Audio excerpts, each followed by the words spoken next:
Hello, my lovely subscribers and fantastic viewers. I welcome you all to our channel English Language a Treasure. How are you all? Hope you all are doing great.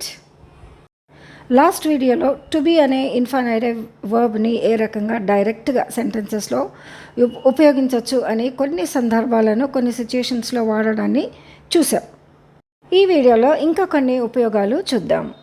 ఈ to be సిరీస్లో ఇంకా కొన్ని usages ఏ రకంగా వీటిని ఉపయోగించవచ్చు అనేది క్లియర్గా చూద్దాం. ఓకే, సో ఈ వీడియోలో I am to be, I was to be అనే స్ట్రక్చర్స్ని, ఈ ఫ్రేజెస్ని సెంటెన్సెస్లో ఈ స్ట్రక్చర్ వస్తే ఏ రకంగా సెంటెన్స్ ఫామ్ అవుతుంది అనేది చూద్దాము. దాని అర్థము ఏ సందర్భాలలో ఉపయోగిస్తాము అనేది తెలుసుకుందాం. ఆల్రైట్, ఫస్ట్ ఎక్స్ప్రెషన్ ఏంటి? I am to be. I am to be అంటే ఏదైనా ఒక ఫ్యూచర్లో జరగబోయే సంఘటనను ముందే ప్లాన్ చేసుకోవడము, ముందే డిసైడ్ చేసుకోవటము, లేకపోతే ముందే దాని గురించి ఎక్స్పెక్ట్ చేసి ఉండడము, దాన్ని గురించి ఇప్పుడు చెప్పటం, ఇప్పుడు ప్రజెంట్లో చెప్పడం, ఫ్యూచర్లో ఏదైతే జరగబోతుందో దాని గురించి, అది కన్ఫర్మ్డ్ సిచ్యుయేషన్, డిసైడెడ్ సిచ్యుయేషన్, దాని గురించి ఇప్పుడు చెప్తే ఆ సెంటెన్సెస్ని టు బీని ఉపయోగించి ఏ రకంగా సెంటెన్స్ స్ట్రక్చర్ ఫామ్ అవుతుంది అనేది చూద్దాం. So third person singular, second person singular అన్నిటిని ఉపయోగించవచ్చు. He is to be, she is to be, you are to be or any other nouns, అన్ని నౌన్స్ పేర్లు కూడా ఉపయోగించవచ్చు. రవి కానీ రాజ్ కానీ ఈ రకంగా రైట్ ఉపయోగించి ఆ సెంటెన్స్ ఫార్మేషన్ ఏ రకంగా జరుగుతుంది అనేది తెలుసుకుందాం. Let's see the examples. First one ఏంటి? I am to be the president of the college. నేను కళాశాల అధ్యక్షుడిగా ఉండబోతున్నాను. అంటే ఇది కన్ఫర్మ్డ్, వాళ్ళు నన్ను నియమించేశారు. సో నేను ప్రెసిడెంట్గా ఉండబోతున్నాను. So it's already decided and it's already planned. అది ముందే ప్లాన్ చేయబడింది, డిసైడ్ చేయబడింది, ఇది కన్ఫర్మ్డ్గా జరగబోతుంది. కాబట్టి ఈ ఫ్రేజ్ ఉపయోగిస్తాం, to be. I am to be. ఇది ప్రజెంట్ టెన్స్లో చెప్తున్నాము, ఫ్యూచర్లో జరిగే దానిని గురించి. అయితే ఏదైతే జరగబోతుందో దానిని గురించి ఇప్పుడే చెప్తున్నాం. అట్లాంటప్పుడు ఈ యామ్, ఈజ్, ఆర్, వర్ అనేది ఉపయోగిస్తాం. ఓకే, ప్రజెంట్ టెన్స్ ఉపయోగిస్తాం. సో ఈ సెంటెన్స్ ఏంటి? I am to be the president of the college. నేను కళాశాల అధ్యక్షుడిగా ఉండబోతున్నాను. Okay, right. సెకండ్ ఏంటి? I am to be punished for something I didn't do. I am to be punished. ఈ punished అనేది verb, V3 verb, participle.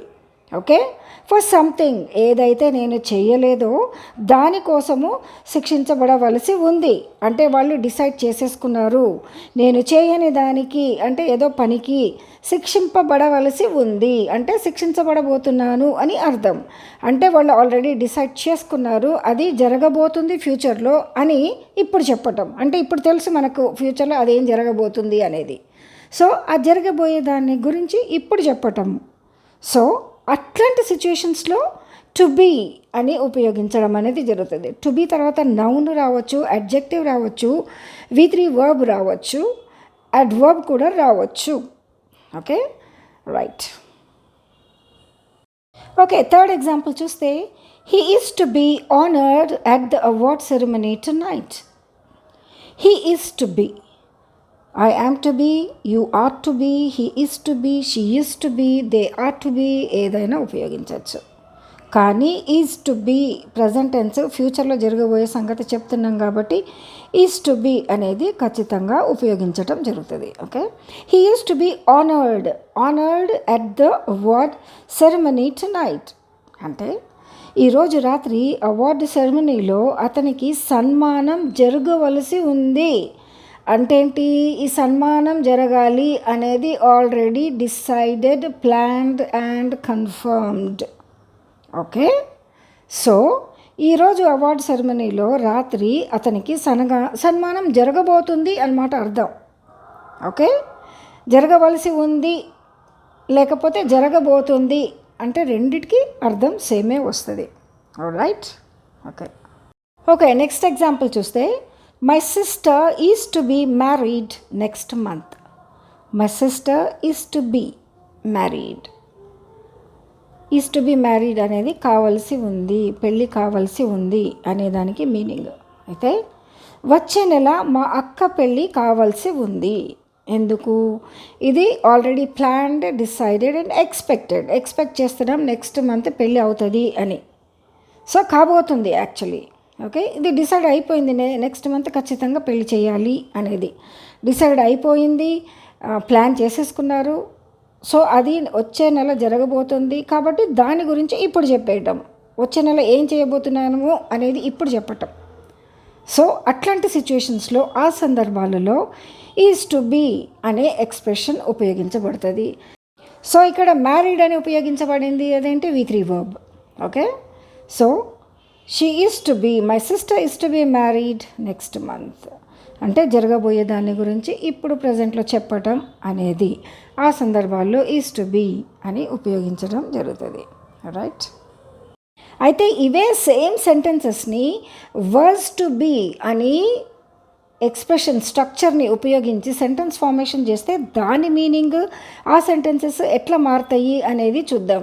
Is to be and was to be చాలా చిన్న difference రైటింగ్లో, కానీ మీనింగ్లో మాత్రం చాలా difference.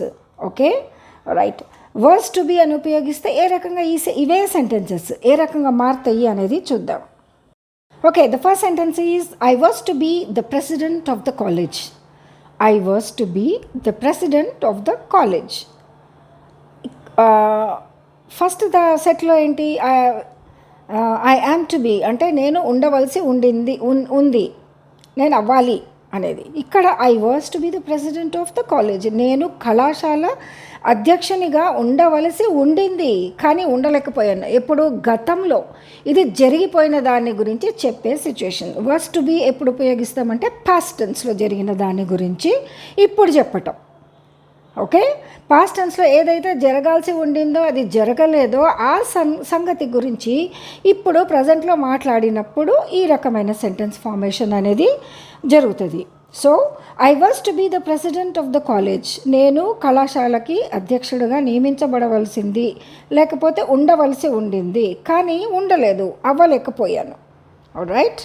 Okay, the second one is I was to be punished for something I didn't do. Same sentence, first way ఇవి వాజ్లో. I was to be punished for something I didn't do అంటే నేను చేయని దానికి శిక్షింపబడవలసి ఉండింది కానీ అదృష్టవశాత్తు అది జరగలేదు. నేను చేయని పనికి లేకపోతే నేను చేయని దానికి శిక్షింపబడవలసి ఉండింది. యాక్చువల్లీ శిక్షించబడాల్సింది కానీ శిక్షించబడలేదు. Okay, right. All right, third sentence చూస్తే he was to be honoured at the award ceremony that night. ఇక్కడ ఒక చేంజ్ గమనించండి. He was to be honoured at the award ceremony that night అనేది వచ్చింది. ఒకవేళ దట్ నైట్ లేకపోతే సింపుల్గా only was ఒకటే చేంజ్ అయ్యేది. He was to be honoured at the award ceremony అంతే. కానీ ఫస్ట్ సెంటెన్స్లో ఫస్ట్ ఎక్స్ప్రెషన్లో ఎట్లా ఉంది? టు నైట్ అని వచ్చింది అక్కడ, టు నైట్. అయితే ఇది పాస్ట్ టెన్స్లో జరిగింది కాబట్టి టు నైట్ అనేది ఇక్కడ దట్ నైట్గా మారుతుంది. Okay, so he was to be honoured at the award ceremony that night. So దాన్ని తెలుగులో ఆ రోజు రాత్రి అంటే పోయిన నెలలో లేకపోతే ఎప్పుడైతే అది జరిగిందో ఆ టైంలో ఆ రోజు రాత్రి అవార్డు సెరమనీలో అతడు సన్మానింపబడవలసి ఉండింది కానీ జరగలేదు ఆ పని. ఓకే, అయితే he was to be, she was to be, he was to be, it was to be అని వాస్ టు బీ అని పాస్ట్ టెన్స్ గురించి చెప్పినప్పుడు అది ఎందుకు చెప్తామంటే ఏవైతే ప్లాన్స్ డెసిషన్స్ తీసుకున్నామో జరగాలి అని అవి జరగకుండా ఉండిపోయినందుకు పాస్ట్ టెన్స్లో ఇట్లా జరగాల్సి ఉండింది కానీ అవి జరగలేదు అని చెప్పినప్పుడు ఈ వాస్ టు బీ అనే ఎక్స్ప్రెషన్ని ఉపయోగించడం అనేది జరుగుతుంది. ఓకే, నెక్స్ట్ సెంటెన్స్ ఎగ్జాంపుల్ చూస్తే my sister was to be married last month. My sister was to be married last month అంటే ఫస్ట్ ఎక్స్ప్రెషన్లో ప్రజెంట్ టెన్స్లో మనం ఏం చెప్పుకున్నాము అంటే ఈజ్ టు బీ మ్యారీడ్ అని, my sister is to be married next month అని. అయితే ఇది జరిగిపోయిన సంఘటనను ఇప్పుడు చెప్తున్నాము, పాస్ట్ గురించి చెప్తున్నాం కాబట్టి ఇక్కడ సెంటెన్స్లో కొన్ని వర్డ్స్ చేంజ్ అయినాయి. అదేంటి? లాస్ట్ మంత్ అని వచ్చింది, వాజ్ వచ్చింది కాబట్టి నెక్స్ట్ మంత్ రాకుండా లాస్ట్ మంత్ అంటే జరిగిపోయిన నెల గురించి చెప్తున్నాం మనం. Okay, so my sister was to be married last month. తెలుగులో పోయిన నెలలో మా అక్క పెళ్ళి జరగాల్సి ఉండింది అంటే అవ్వాల్సి ఉండింది. పోయిన నెలలో మా అక్క పెళ్ళి జరగాల్సి ఉండింది కానీ జరగలేదు. అంటే రీజన్స్ ఏదైనా అయ్యుండొచ్చు. ఓకే, సో అది జరగాల్సి ఉండింది పోయిన నెలలో కానీ అవ్వలేదు, మళ్ళీ డేట్ వేరేగా ఫిక్స్ చేసుకుంటారు ఏదో. సో సిచ్యువేషన్స్ ఆర్ డిఫరెంట్, ఆ పరిస్థితికి అనుకూలంగా, రైట్. సో ఇక్కడ మనకేంటి అంటే వర్స్ ఉపయోగించినప్పుడు, వర్స్ టు బి ఉపయోగించినప్పుడు సెంటెన్స్ ఫార్మేషన్ మనం చూస్తున్నాం. So is to be, was to be అని ఉపయోగించి ఎక్స్ప్రెషన్స్, సెంటెన్స్ స్ట్రక్చర్స్ ఏ రకంగా ఫామ్ చేయాలి అనేది క్లియర్గా అర్థమైందని అనుకుంటున్నాను. టు బి ఎక్స్ప్రెషన్స్ గురించి మరికొన్ని ఉపయోగాలు నెక్స్ట్ వీడియోస్లో ఈ సిరీస్ అంతట్లో చూద్దాము. ఇంకా ఏ రకంగా ఎన్ని విధాలుగా ఈ టు బీని సెంటెన్సెస్లో ఉపయోగించవచ్చు అనేది. Okay, I hope you have really understood the content and the concept. If you really do so, kindly like, share and subscribe. Thanks for watching. Take care. Bye bye. I'll see you in my next video. Till then, have a great day.